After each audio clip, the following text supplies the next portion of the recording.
الله الرحمن الرحيم الحمد لله وحده والصلاة والسلام على من لا نبي بعده رب اشرح لي صدري ويسر لي أمري واحلل عقدة من لساني يفقهوا قولي سبحانك لا علم لنا إلا ما علمتنا إنك أنت العليم الحكيم يا رب صل وسلم دائما أبدا على حبيبك خير الخلق كلهم. محترم حضرات، اللہ تعالیٰ کا فضل اور احسان ہے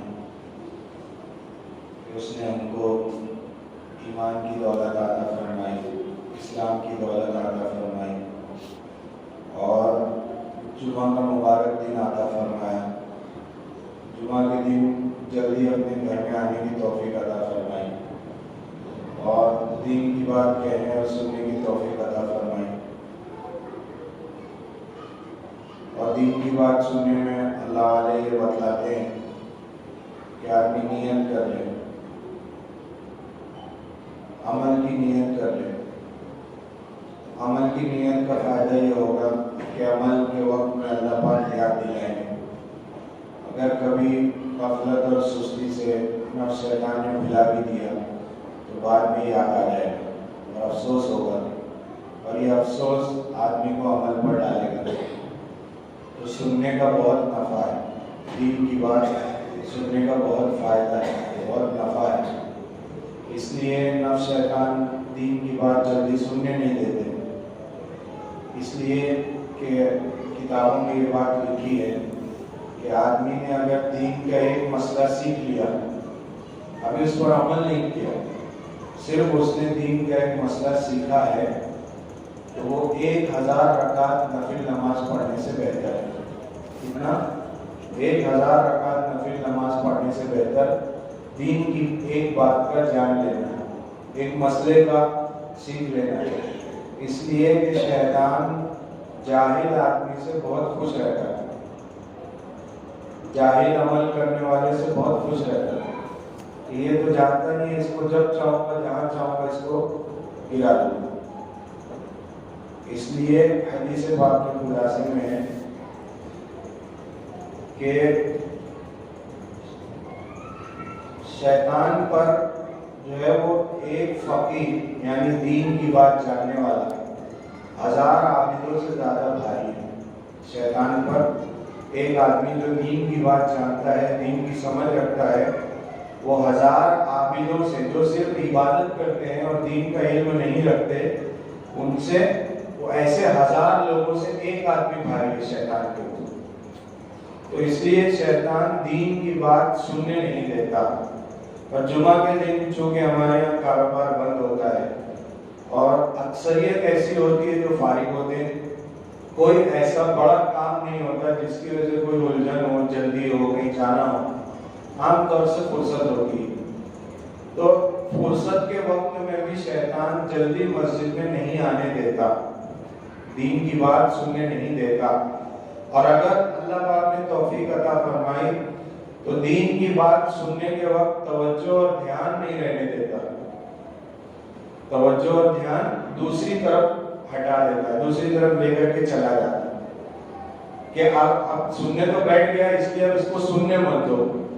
یا پھر کوئی بات عمل کی یا کوئی بات اپنے نفع کی ہوتی ہے تو اس بات کے کانوں میں پڑتے ہی دوسرے لوگوں کو سامنے کرتا ہے.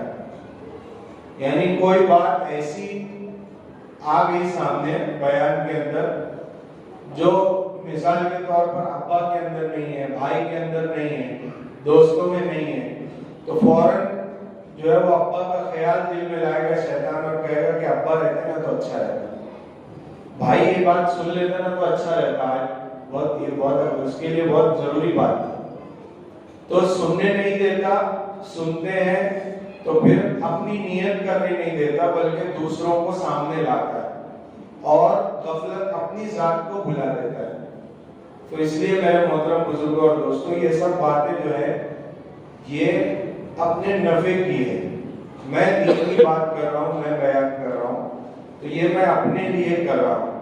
اس لیے کہ جیسے ہر آدمی محتاج ہے، میں بھی محتاج ہوں، ہر کوئی محتاج ہے دین کی بات کو زندگی میں لانے کا. تو اس لیے نیت کر لینی چاہیے. نیت کرنے کا فائدہ یہ ہوگا کہ عمل کے وقت میں اللہ پاک یاد دلا دیں. تو میں بھی نیت کرتا ہوں, آپ بھی نیت کریں انشاءاللہ. جو بات عمل کی ہوگی, ہمارے متعلق ہوگی, ہم اس پر ضرور انشاءاللہ عمل کریں گے. اس لیے کہ پورے دین پر چلنے کے لیے سب سے پہلی سیڑھی پورا مسلمان, پکا مسلمان, دیندار مسلمان بننے کے لیے پہلی جو سیڑھی ہے وہ نیت ہے. کہ جب تک آدمی نیت نہیں کرتا تب تک دیندار بن نہیں سکتا. آج دیکھیے, آج جو مال و دولت یا دنیا کی جو ساز و سامان ہمارے پاس ہے, کیا آج سے 10 سال پہلے ہمارے پاس تھا, یا 5 سال پہلے ہمارے پاس تھا؟ ذاتی مکان نہیں تھا, یا کرائے کے گھر میں رہتے تھے, یا ذاتی سواری نہیں تھی, یا اچھا کھانے کو نہیں تھا, لیکن دل میں نیت تھی تو اس کے لیے محنت کرتے تھے. تو محنت کے نتیجے میں اللہ نے چونکہ بنیادی ضرورت ہے, اللہ نے اس کا انتظام کر دیا. جو چیزیں 10 سال پہلے نہیں تھی وہ آج ہمارے پاس ہے. کیوں؟ اس لیے کہ اس کو حاصل کرنے کی نیت تھی, اس کا جذبہ تھا کہ نہیں, مجھے اپنا ذاتی مکان بنانا ہے. کب تک میں کرایہ دوں گا, کب تک یہاں بھٹکتا رہوں گا بیوی بچوں کو لے کر. تو ارادہ تھا, اور چونکہ انسان کی بنیادی ضرورت ہے روٹی, کپڑا اور مکان, تو اللہ نے انتظام کر دیا.